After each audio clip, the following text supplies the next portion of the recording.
give time and attention to community events like this. And this is not the first time she's been down to Jing to help us out and to give some presence to a community event. And just her presence in itself really enables us to draw more people, to raise more money, and more importantly, more awareness for some of the issues that we're trying to promote. So I feel really, really proud and privileged to have Caroline here, and thank you for coming.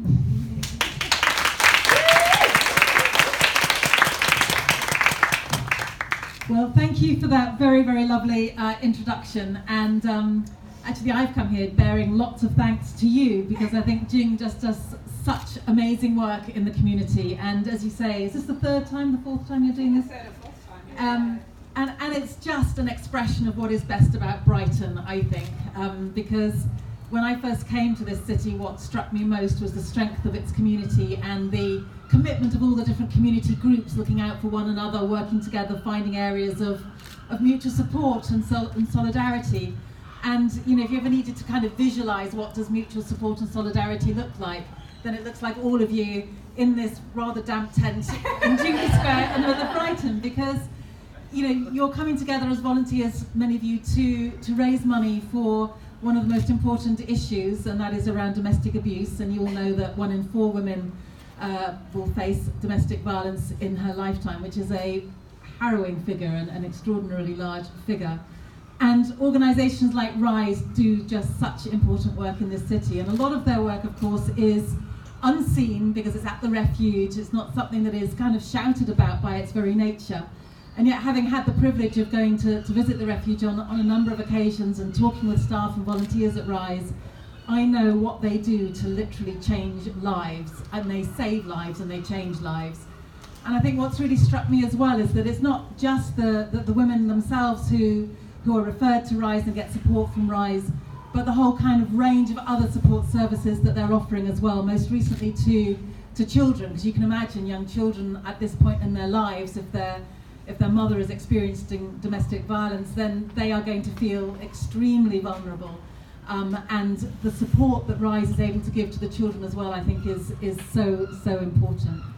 So I think it's a great opportunity to give a shout out to RISE and all the work that they do in the city, not least, as I say, because a lot of it often is not visible to people as they walk about the city, but it is one of the most important things that makes the city what it is.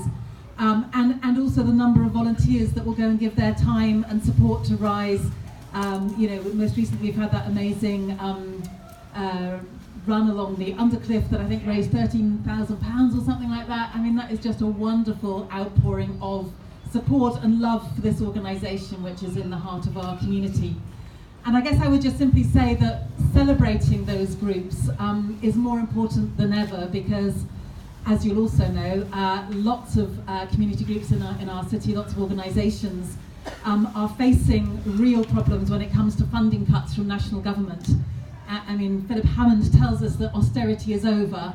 Well, I wish he'd tell the rest of his department, because it doesn't seem to have filtered down to the front line yet. And what we need is serious resources going back into the glue that holds our city together. And it is organisations like RISE and so many others, the Women's Centre and Survivors Network, and there are lots and lots of these organisations who continue, despite the fact that their budgets get slashed and slashed, they continue because they care so deeply about what they're doing. But what we've got to do is to make sure that those resources are going into those organisations, because apart from the fact that they do vital work, if they weren't doing that work, then the cost ultimately to society later on, if that work isn't being done in a preventive fashion often, is going to be so much higher anyway. So apart from the kind of moral argument that this is work that needs to be done, there's a very strong economic argument for saying that finance needs to go into those organisations right now. And I just want to pledge to do everything that I can to try to get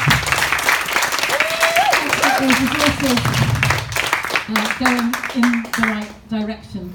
And I know this is a cheeky thing to ask you, because the vast majority of you in this room probably are already giving your time and your services to organisations like RISE through the work that you're doing with Jing today and others. But I guess I would be missing an important opportunity if I didn't say that if there is anyone around here right now who has a bit of time and who could consider volunteering for one of the amazing organisations in the city, but like Rise, that would make it a huge difference. And if you don't have time, but you do by any miraculous chance have a bit of spare cash, or you know anyone who does, do please say that money given to these issues that are so important, issues around solidarity and support for women, particularly women facing domestic abuse, is just so vital. And often it can be quite a hard thing to go out there and raise money for. You know, if you have a picture of a soft furry animal, it's quite often easier to get funds than it is for human beings in difficult periods of their lives. And so that makes it even more important that if anyone is in a position to be able to give any financial support, that would be fantastic.